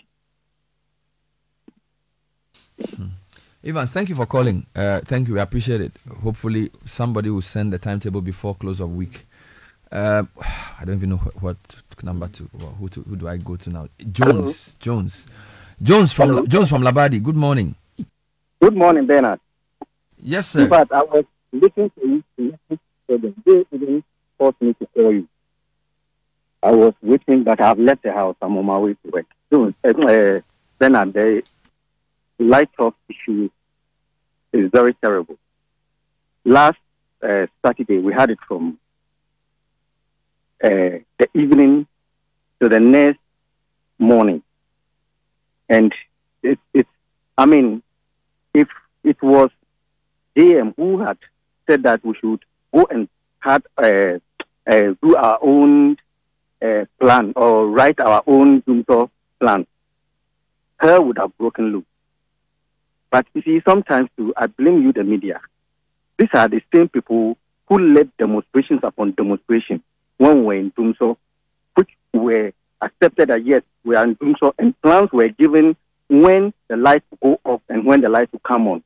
Today, we are in terrible dumsor, and we don't have the plans. We don't have them. You could be there. Our gadgets. Yesterday, my sister called me. The TV is off. One of his switches are down. We are even planning to move them from there. So they are not putting the gadgets on again. So please, the issue is very bad. At least we know the problems. You were talking about excess power, excess power. What does excess power mean when we don't have power? You said we have excess power. Now bring the power. Now you can't bring the power. Please, you guys should pick it up and be on their toes, because they should give us the plan. Even if they can't buy the power, give us the plan to plan. Maybe if I have to move from here to go and sleep with my friend, I know that today my friend will have light. Tomorrow I'll have light. So that we'll plan for our life. I'm standing in a fitting shop here, furniture shop here. They are waiting for light to work. The guys are just waiting around. You see, the organizer needs to pump the tire. He doesn't have power. You see, the salon needs to do the hair. There's no power. Please, this little business, you might not see it as anything, but it affects them. So thank you very much for the work you are doing. Thank you so much. Thank you so much, Jones. Take a short breather. Question here, and I think it's a curious one. It's coming in from my good friend Mimi. Yeah. So Mimi is asking, I don't understand this country. Why are we begging for a timetable rather than insisting that the power problem be solved? How do we suffer power outages when we have excess power? So we have been told that we don't have shortfall in generation. Yeah. And that we have so much power, sometimes we even export in keeping with our international obligations, contractual obligations. So if we have excess power, then why do we have dumsor? And if why are we asking for timetable? Not for the power? Not even the solution. But it tells you that how desperate we are. There's falsehood. We've been beating so much that we're asking for even crumbs. Yes, because a timetable is the least thing you can do if you respect people. Exactly. We are not even saying solve the problem. Give us a timetable so we can plan. That one you say you won't give us. We want evil for the country. Much less solve the problem. You see, so for me, people should call and talk. Let the government hear what people are saying. You can write stories and put it in the newspaper so for people to think that things are okay. But the reality, a leader's first job is to define reality. So you can, and it's in reality, you can push it down. It will not go anywhere. Yep. But because you cannot do anything against the truth. Yes. The truth is always what will always rise again. Let's read a few more messages. It says, Caleb. Okay, hold on. Let me take this one. It's on the line. Okay, cool. Evans from Takrady. Evans, good morning. Good morning, Bernard. Don't tell me Tadi too has dumsor. Bernard, Takrady is worse. Hey. Bernard, Takrady is worse. We have a thermal plant here. It's like we don't have anything here, Bernard. When Takrady has been experiencing dumsor even before January.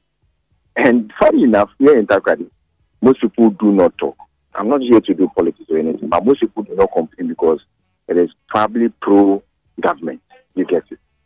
Bernard, I'm a Ghanaian and I've started businesses with other nationals from other countries. Bernard, 4 of my colleagues here have left the country and are doing businesses in Côte d'Ivoire. Côte d'Ivoire is very close to us here.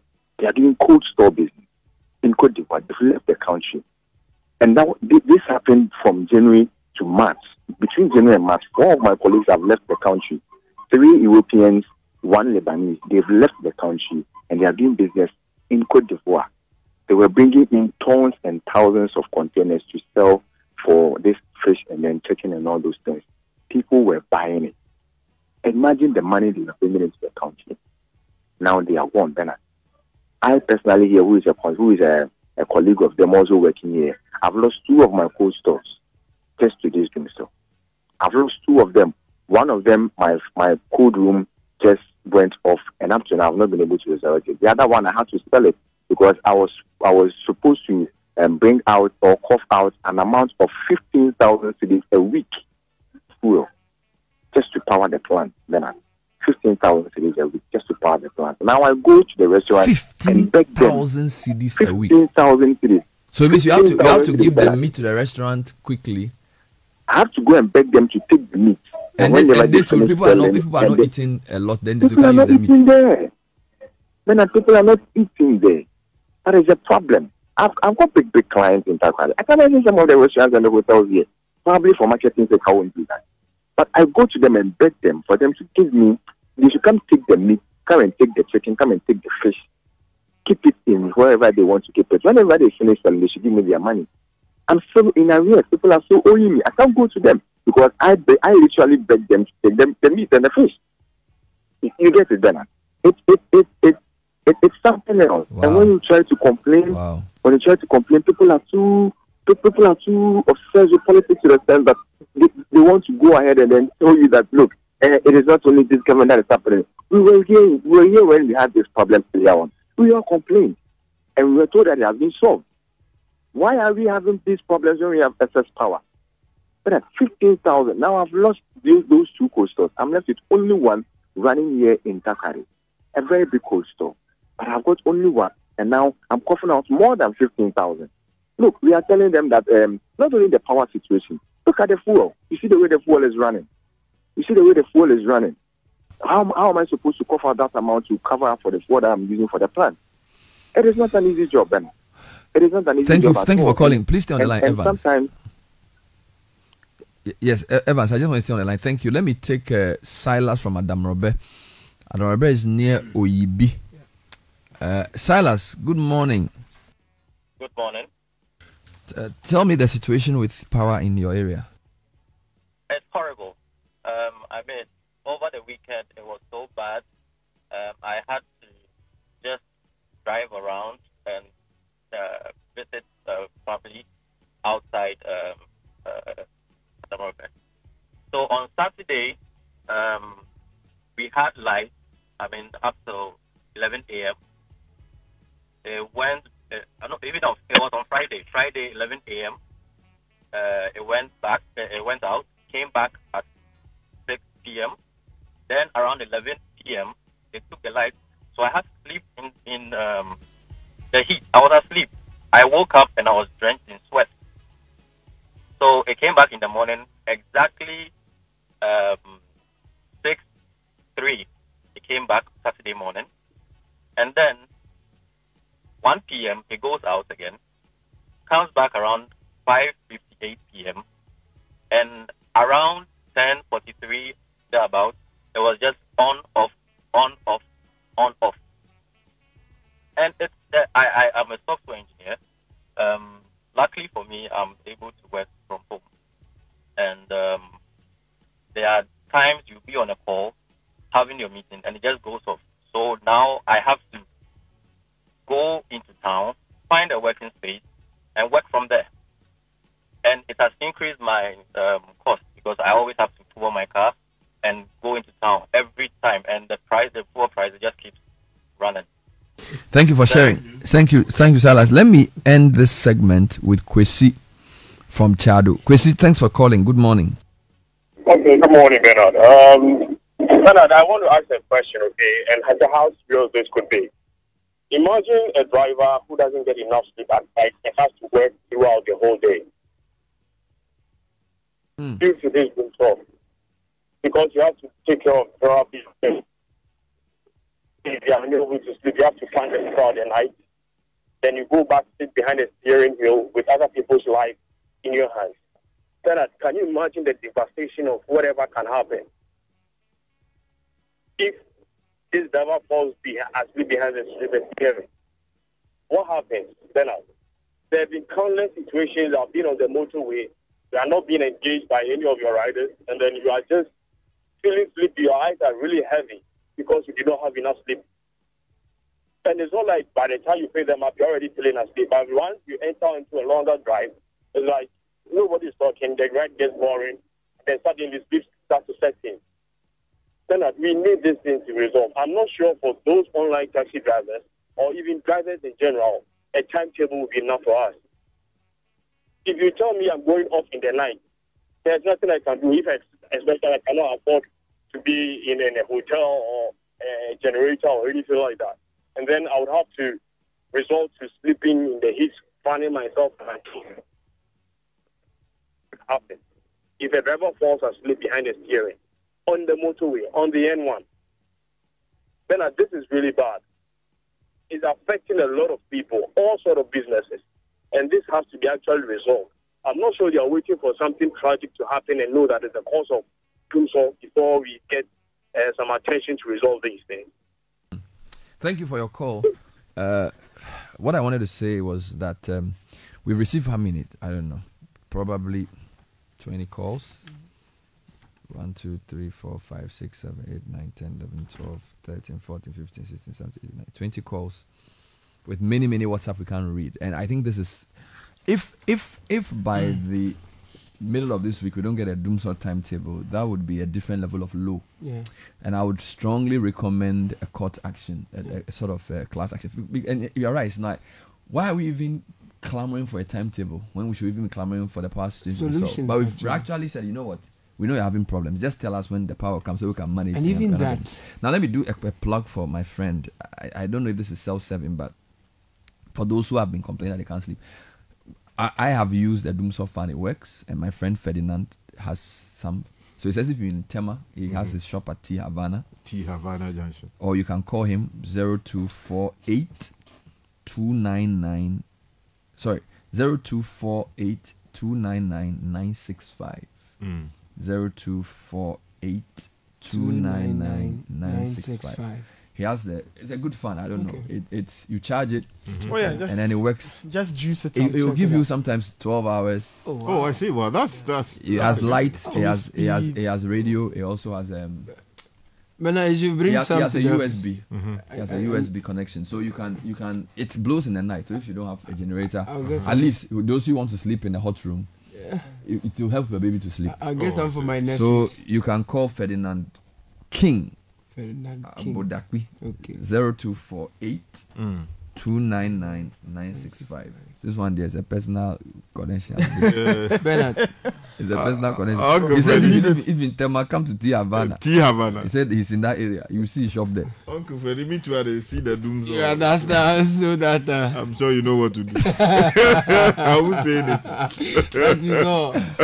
And you solicit it. Oh no, I'm not saying anything. I don't need to have the experience the dumsor. Of all the calls, that J Kojo call is worrying me. But I want to add this message. This robbery thing. Yeah. You know, again, back to the point about police district, EC district. See, if you have a timetable, the police can deploy to places where there's light off because they know robbers will be active. Yeah. You get it? Yeah. But if you don't do it, if you don't plan it, the robbers have a field day. Yeah. You can say if you plan, the robbers know, but at least if the police are minded, if the police are minded to work with the schedule, they can say Ajay Kojo is off this week. So they will deploy a special anti-robbery team to the area. From what the Kofi guy said, it's like the robbers know that the power will go, but the police are not doing anything. Yes. So bad road, no light, armed robbery. It's terrible. I wanted to ask Sandy a question about the Ajay Kojo area, if you know that area, because the guy who called, so apparently there was a road from, is it Underbridge to... So when you're coming from Nongwa through Lashibi, there's an underpass that you go through to go to Ashaiman. Is it the Klagon one? Yeah, so that Klagon area, you turn left, it takes you to all those places that they are mentioning. So it is a new developing area which would connect you to Santor. So the roads are bad. And it is close to the Ashaiman Dam. One person was talking to you about it. He said that people use the dam and cross. So that irrigation place, there's a narrow road on that dam, but a lot of the time... So the roads are not good, and the houses are newly developed and they are spaced out. I don't even want to say the roads are not good. There are no roads at all. So when there's a crime around that time of the night, it's easier for them to escape on motorbikes. If you have a vehicle, you are actually useless because... so motorbike is easier? Motorbikes are easy because these are narrow. They are just paths, and then the people are able to move through that. But you see, that whole stretch connects to Ashaiman, Lebanon, Zenu, Atadeka. It continues. Now, the power station or the, what do they call it? The bulk supply point. It's at a place called Asebi. You know, and which is on the Dodowa Afienya Road. So it serves that whole area. It serves that entire enclave. So when the light goes off, they are dark. Yes, and the region or the district for that area is Dodowa. Dodowa district. Yeah, so they supply all these people. Even though the district, political district is Kataman, so they are supplied by the Dodowa district. I don't know if you listen to Kofi when he called and talked about the robbery. I heard, yes. So he's actually the and one. He's right. Yes, he's very correct. And because I live in that area to Bernard, whenever the lights are out, you know, the people who have the fence, the security staff on their fence, you would hear the alarms being triggered. It means someone is attempting to enter their homes. Because even if the power is out, the cables still have some power in them. So if they are touched, you hear. And so you keep hearing all these alarms going off. So people are waiting for the light to go off and then they to strike. break in. Then you hear dogs barking. Wow. And then you hear children crying. That's a commotion that you hear every night. This is really a problem. And he mentioned that there are a number of police stations in that area. So, but again, how much? Let me ask you a question. The way the area is, from the place you described, if the police were to deploy anti-robbery unit, how many trucks would they, will one be enough? No, one will not be. In fact, you can't even use trucks for this game. You have to use motorbikes. Like I said so to you. Police on motorbikes? Yes, yes. So the police visibility bikes that we see, a lot of them could be deployed in that area. But again, those visibility bikes are not bikes that can really. Don't you think? No, when they did Operation Calm Life, they had these pickups that they have like 4 policemen with guns. Don't you think if they deployed some in these pickups and maybe 10? So you see, but again, there are other places also that need to be served. But it's a big area. Your area is a serious, because we are talking about motorway, all the way to behind. So this is Atadeka. So this is a big area. It is a big area, but the roads is the problem really is the roads, and so I don't know how they're going to find a solution to it. But about the power challenge, for the past 1 week, I have been sleeping naked on the floor in my room. Oh, I'm sorry for the graphic nature of the that. floor is cold. Yes, because the tiles in the room are cold. And so you need skin to skin, and it helps me. No, I'm fine. I'm happy to get pneumonia. Old mat. No. If don't you have the old village mat? You need direct. Go to the village and get a mat. No, the raffia one. You need direct cold from the mat. By the time you wake up, you have marks all over. No, the mat we use in our village. Put some on the floor. At night when the lights are off and I go to my girl's room, they are sweating profusely. You open the windows, but that can. And you all have done these sliding windows. You don't do louvers. If you like do sliding, you say you're a village man or they are an old. But louvers will have been. No, but the truth is, the sliding windows would give you 50% of the air. Sliding would give you maybe net. But the window would give you 100%. The net, the louvers. The louvers. Yeah, Bernard. This one. Why should we be struggling? Why should we not have our own desires of life because of someone's power ineptitude? But I need to say that we need to build conscious of our environment. Bernard. But that's a different discussion. Bernard, please. We want to have what we want to have, and we pay for it. It's not your business. We want to fix air conditioning in our rooms. We'll pay for it. My wife does online work a lot of the time. So she's internet empowered. This morning she has driven out of the house. She's calling her friends and then more light. You know that's song. So then I promise you, and she would have to then leave the house and go to whoever has power to go and work from that house. Oh my God. That's how bad it is. I was doing an assignment on Friday, power save for where? And my laptop is not the type that has enough power. So you have to charge. I have to leave. My colleague called me. He said, "Oh, Charlie, I'm at the there's a library on the Adenta Road. So there's a new library." He said he's going there. It doesn't make any sense. CNR yesterday, wearing some nice. After CNR on my way home, I was driving through darkness, so I could predict that Charlie, when I get home, there's going to be you know. Yes, I would sense it, and so I have to charge my phone in the car. Don't you have any friends who live in other parts so you can collect your family and go and stay there? You can't do that. You have a family in your house and then you start big moving. House, you can't be complicated. You can't be moving people. People sleep in the cars. People choose to do that. I mean, that's the only option. You can. Those who are extra. I'm sure it's not healthy to sleep in a car. Bernard, it's not our fault. If that's what we have to do, we would have to do that. If you have in fact, there's a neighbor who has a baby.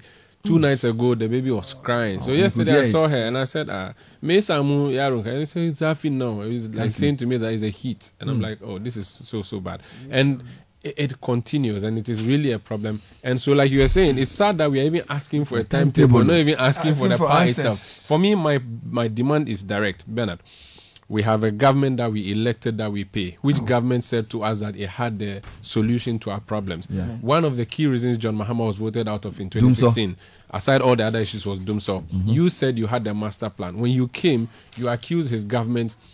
There's even a message here for you. Caleb, read it for me. No, let him finish. You said to us that you had the master plan. When you came, you accused Mahama of bringing in excess power. You accused his government. You said that the power was too much. Yes. Okay, how can we have too much power and yet we do not have power in our homes? For me, that's the first issue. And the fact that the president is silent on this is sad. The fact that we have a minister for energy who said to us, go and fix your own self, it's pathetic to say the least. Now, I want to address another issue where you have party foot soldiers doing their own thing. One of them called you this morning. Jones Adoboy called you from La. He's a regular texter on Eyewitness News, and so I know his name. I didn't know. When you make a comment, they say to you that I blame the media. Right now, he just said to you that he blames the media, and yet you gave him a platform to call and vent, and yet he's saying he blames you. I don't know what he wants you to do. He was venting about the dumsor. Yes, he spoke to you, and he said that he blames you, blah blah blah. He was blaming the media. Right now, when he called you this morning, and it's something that they usually want to say. But you see, we only have a platform to provide you. If you want to organize a demonstration for dumsor, the dumsor demonstration that was organized, which we covered between Jones from Labadi. Yes, Jones Adoboy from La. Okay. That dumsor demonstration was not organized by media people. Media people may have taken part. If you want to organize a dumsor demo, please go ahead and do it. We have other ways of protesting, which is the media, what we do. Our work is what we have done. You spent 4 hours this morning allowing people to simply let the government know what the problem is. 7:30 till 9:20. It's just dumsor. And we have always been making a demand that the ECG produce the timetable. The ECG said they will not do it. A report has been sent by ECG has been even like the PRC has proved that ECG was offside. Yeah, telling lies. Yes, they said only 3 of the 600 transformers had any problems. So Bernard, lives are at stake here. There's a message. My friend missed his call to the bar because on the eve of the call, he was shot by armed robbers at Ajekojo, where he was running a momo business. Thankfully, he survived by the skin of his teeth and has since relocated. That area is terrible. So the security implication of this dumsor thing is wild, but they are not paying attention to it. It's like business as usual. They are taking us for granted. We're just asking for timetable to plan our lives. Good morning, Ben. I run one of the biggest laundries in Ghana. My business is seriously suffering due to dumsor. Trying to call to explain, but I can't get through. The name has not been added to the text message. Good morning, Bernard. Thanks always for this show. I once again think Citi should step in to lead the way. Let's rally for facilities for these self-employed or business owners to go green. I know Citi can do this. If we leave it to the politicians and ECG, will always complain. I'm ready to assist technically with respect to solutions architecture. He's talking about going green, solar panels. I don't know the tax situation on the solar panels and what that can do. You've not waived it.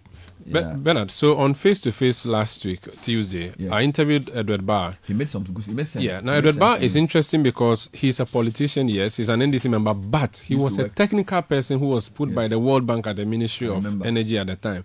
He really made highlights of his voice. Yes, so I have some highlights I want us to just listen to some of the points that he made to us. Yes. Usually when you have, on daily basis, Gridco will first, over a period of time, know this is our demand. Because they are the system controllers. So this is the demand we have. What is the power that is available for us? I also know that. So they compare the supply and the demand. If the supply is lower than the demand, what they will do, because usually the supply and the demand must match, or as the system, you have a total system shutdown. Sometimes you realize that you are then the whole country goes off. It is because of the fact that imbalance. And usually when there's an imbalance, it is because the demand outstrips the supply. So the whole system, to be able to protect the system goes off. That's how it has been designed. So usually when you see those things, there's a trip of a plant that has made the supply to go down, and therefore the whole system goes down. So Gridco then looks at that, and if he thinks that they are not matching and that the demand outstrips the supply, they will then tell all the distributors that, look, I know that from our statistics, your load between this period and this period is this, between this period is this. So shared this amount of power. So they can tell you this ahead of time. So yes, so usually by 4 o'clock, they'll tell you. By 4 o'clock, we have what we call the supply, the daily supply outlook. 4 is evening, 4 or morning? No, evening. Okay. So by then they would have done, they would have had a fair idea as what it is. So they will let everybody know. So this is what they do, and they give it out. If you go on my wall, you see that even some of the outlook, I get the outlooks. So some of I intentionally published them when ECG wrote a statement and said that it had to do with their transformers. Now, Gridco, by some means, consistently will tell ECG, look, share X amount of power because we do not have power. ECG says that and says that I won't share power. So they put all their customers on. Gridco sitting at the control room will see that their system is compromising. And there's always a frequency that they use. There's a mark of the frequency they do. The moment the frequency starts going down, they know that their system is compromising. And so on the basis of that, they will be forced to take some people off. So they override ECG. And because that's the only way they can keep the some parts of the country. So what ECG should do to put the power off, if ECG does not, Gridco does it. That's it. They have the longer hand. Yeah. And when they are going to do it, they don't check whether today you got lights off or they don't care. They don't care. They look for the largest load somewhere and they dump them. All right, we'll still take some comments this time by text 054 998 6996. Dedicating the whole show to the power situation and the utter devastation. We've heard from cold store operators. We've heard from people who run printing business. We've heard from people who do laundry. People who have spots or drinking spots or auto business, and all of them are furniture makers. And these are employing 10 people, 11 people, 6 people. It's serious. It looks like it for me. The economic cost to Ghana of these companies not having power and not being able to plan around it, I think it will even damage the economy beyond whatever we are trying to preserve. Exactly. Because the IMF was saying, the West is over. If you don't produce, there's no way you're going to grow. That's what it is. I mean, the minister is in Washington, and over the weekend we saw him having his meetings with the IMF chief and related officials, and they're talking big about how the economy is seeing a resurgence because of the various interventions that have come in and all of that.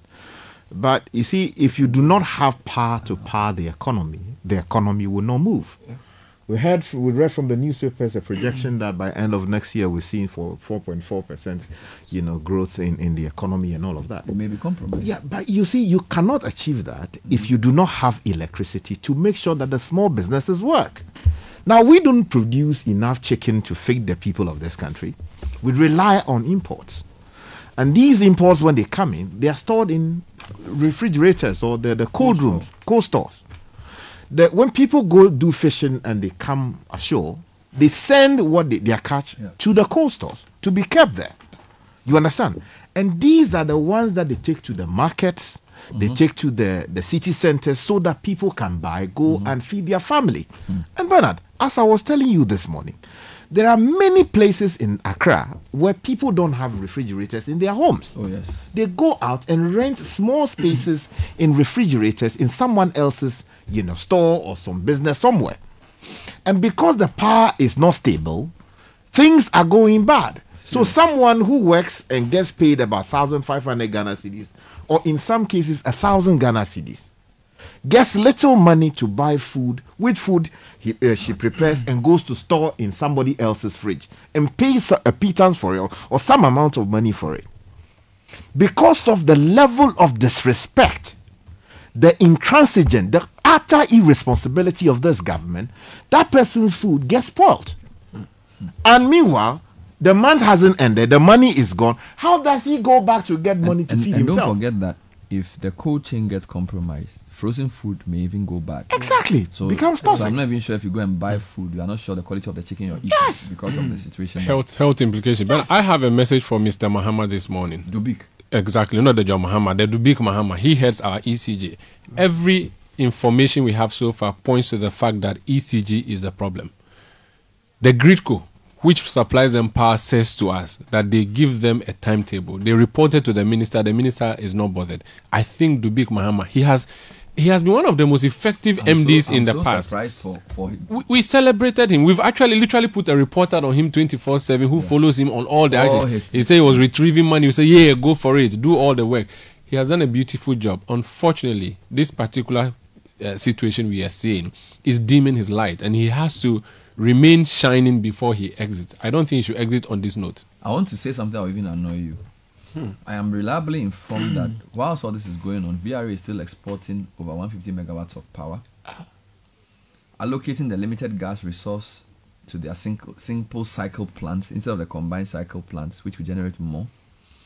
And they are selling this power for as low as 10 cents per kilowatt hour to neighboring countries, even though we have no bilateral arrangements with them. We have signed full commercial agreements with these countries. So VRA, which generates, is selling power at least 150 megawatts to our neighbors. This is not a national to national. This is VRA 2 power supplier because maybe they feel they'll get paid in dollars. But the president spoke recently about it, and I've seen the system. So they define the president. Well, I'm told by insiders that we are selling 150 megawatts of power to neighboring countries. Unless there's a contractual obligation, Sky, which contractual obligation will require us to supply them, or we will pay a hefty if it's sum. Contractual, it still has to be subject to overall policy of energy. So if you sign that's why it's not bilateral. So if you sign a company-to-company contract as VRA, the president can direct, and sometimes the president directs. Some contracts have to terminate because if you do a power contract agreement between two parties, there are certain laws in your country that can override them. Am I lying?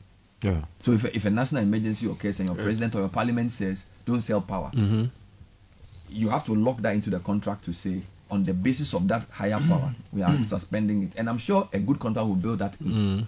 So they cannot use contract as a basis. I think it's commercial. Well, it's always a question of looking at the language of the underlying contract. So what is the nature of the contract? What does it say about, first of all, the people who are for some reason subsidizing the power? Because the taxpayer is the only reason we have power being produced in Ghana, because we pay for it. If ECG goes into trouble, we guarantee that we'll pay back, and all the loans that these state institutions go for, at some point we go in and say we are paying it. So the question is, and if this matter eventually makes it to the courts, the question that the courts would have to ask themselves is whether we should be worse off so that our neighbors are better off because we are providing power to them on the basis of some contract. And VRA is not a private company. So if VRA is signing an agreement with somebody to give them power, they are subject to the regulation of PURC and the government of Ghana. So for me, if this is true that they are still selling 150 megawatts of power, exporting in the face of this serious doom, so then I think it's like, we're saying ECG is the person to blame, but I think VRA also has questions to answer. You see, that's why I told you that in the chain, if a legal action has to be taken, we have to sue all of them. You think so? It's not just one? Yeah, that's right. We should sue the ECG, the PURC, Gridco, and then VRA where appropriate. No, but PURC, because they are the regulators. But if you read PURC's letters to ECG for the past 2 months, all the questions you're asking, they've been asking the same. Well, let them come to the court and explain what they have. But court takes long. Sky, your contract is with the distributor, ECG. They are the ones you pay to. They are the ones who supply your power. How they get their power, who the producers. Now, you can't sue a producer because he decides who is selling 150 megawatts. Hold on. No, I'm saying that he, as a consumer, he can sue ECG for not giving him power. ECG would then explain that it is the distributor who didn't, the transmitter who didn't give him. Is he doing a customer suit for failed action, or is doing a general suit? Bernard, you see, Sandra will get there. He's still. You get to. That's not what I want to explain. I don't want to get there. I don't want to get there. Explain. I won't go to Mbokosogo. I don't want to go to Mbokosogo. There's something in law known as joinder. Right? The question is whether certain people are relevant to the action to help the court to effectively dispense justice on a particular matter. On this particular matter, it is clear to me that yes, you have a direct contract with the ECG. But on the facts, the PURC is the statutory institution responsible for regulating the affairs of the utilities. Over the past weeks, we've seen what they have done to sort of bring ECG in line. But beyond invoking their regulatory authority as an administrative body, they also have a role to go to the court to compel ECG to abide by what directive they have given. So we are going to court to compel the ECG. Hold on. Let me tell PRC to come to hold on. Let me explain. Thus far, they have failed to move because we've seen ECG. ECG said they should get out. They won't abide by anything or by reason of their conduct. No, hold on. To be fair, ECG has answered some, but the critical ones they've not. No, so when you look at that's the point I'm making. I'm talking about conduct. Yes. I'm not talking about what they have said. I'm talking about by reason of their conduct. Yes. It is clear they don't want to. In relation to the timetable. So ideally, by now, PURC should be before the courts. They have failed to do that. It is within their act. And I'm a consumer. I'm getting hit. My family is getting hit. And many people who either depend on me or I'm connected to in one way or the other, they are having problems. You understand? And I am feeling the heat. And over the weekend, I wrote about it. Now, the point I'm making is that if I have to take action, or some citizen of the country has to take action, that action must bring ECG to the table. It must bring PURC to the table. It must bring Gridco to the table. And where appropriate, as we are being told, that VRA is selling power when we are suffering. 150 megawatts. So in that case, let them come and explain. Exactly. Countries. Now, the basis will be that, well, it would seem that ECG and related institutions are in breach of the contract we have with them. So there's a message here, Sky. Bernard, please beg the lad to petition Supreme Court for us to compel ECG to bring the schedule as he did in. By the way, when we come back, we'll talk about what kind of. It will not be a Supreme Court action. We'll see how it goes. You know, you're talking about a timetable.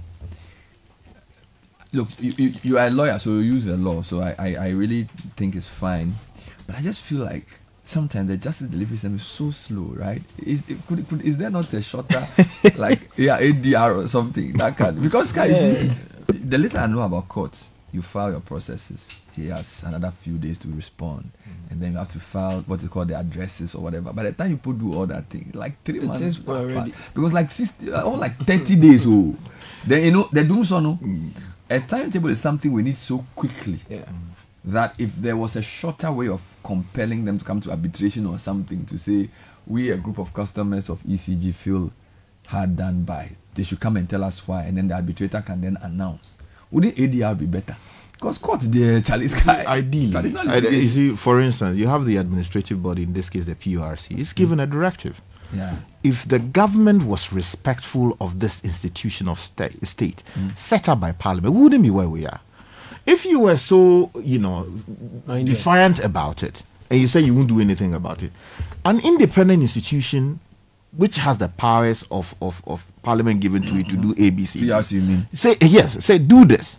What you do is that, the PURC has given a directive, so you obey it. But do you think the PURC's decision to use the fine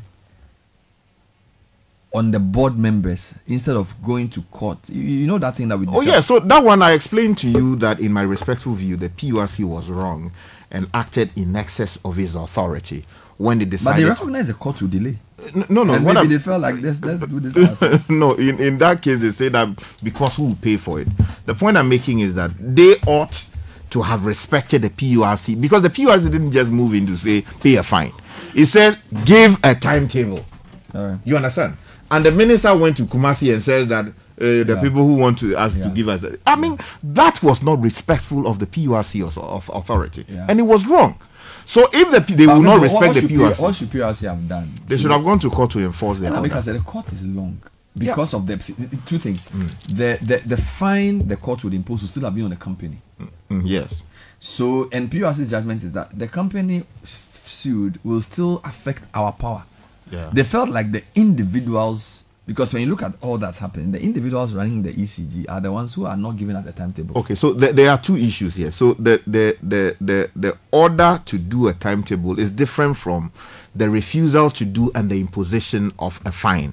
Do you understand the point I'm making? So there are two different things. So if PURC asks you to do a timetable and you're not doing, then go to court and enforce it. Because can the court enforce a timetable? Yes, you have given an order. The PURC so not giving a fine. So the court can say, give us a timetable. Yes, but the court is too long. No. Because by the time, think about it, you know the way. But at least it takes like 30 days. Well, they will respond. You file. Yes, they have we a few can days to always respond. ask for expedited hearing. But it will take time. We hope that if that's why your listeners are saying some of these things, you don't have to make it book long. That is what I'm saying. That common sense tells you, as a minister, or as a government, as a president, that the people of Ghana are suffering.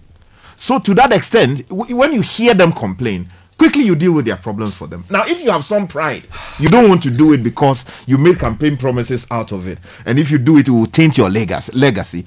The PURC, for God's sake, is set up by law and says do it. And you still don't. So blame it on the PURC and say, okay, well, we didn't want to do it, but PURC says we should do it. We are minded to obey the laws of government. So PURC says have a timetable. Yes, the timetable. So to defy PURC means you have undermined exactly. And PURC too decides that instead of going to court, which is long, they would rather fine To be fair, PURC could have fined the ECG. Yes. But they chose to fine the director. Exactly, because they said that you and I will have to pay for it at the end of the day. It's also true. Which is true, but in my respectful view, they acted in excess of authority. You see why I told you that not everything legal is ethical, not everything ethical is legal. Because law sometimes is just not correct. We'll leave it here. Thank